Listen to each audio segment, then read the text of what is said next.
పిల్లి శాపానికి ఉట్లు తెగబోవన్నారు కేసీఆర్. తాను చావాలని కొంతమంది కోరుకుంటున్నారని మండిపడ్డారు. మీరు 1000 జన్మలెత్తినా తాను చావరని తెలిపారు.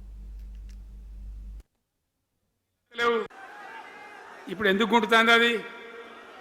ఎందుకు నీళ్ళెత్తలేవు? వస్తున్నాయా ఇప్పుడు? మరి ఏం చేయాలా? లాగులు వలిగేదాకా చంపాలే. మంచి మాట కాకపోతే ఏం చేస్తారు? మంచిగా కట్నే ఇల్లు పెట్టిపోయి కదా, 5 ఏళ్ళు నడిచింది కదా, మరి మీకేం బీమారీ వచ్చింది నాకు అర్థం కాదు. ఇంతింత పొడుగు మాటలు మాట్లాడుతుందా? అడ్డం పొడుగు మాట్లాడుతుందా? పొద్దున్న లేతే కేసీఆర్ చావాలి, నువ్వు 1000 జన్మలు ఇచ్చినా నేను చావనా కొడుకు అనుకుంటున్నావు.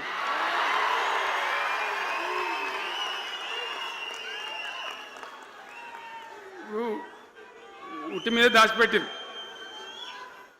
మన ఇళ్ళలో దాతారు కదా, ఏది ఉట్టి ఉట్టి అని ఉంటుంది. ఇప్పుడు మీకు తెలుసో లేదో కానీ ఇప్పుడు ఈ మధ్యలో ఫ్రిడ్జ్లు మోపోయిన మునుపు ఉట్టి అనేది ఉంటుండే.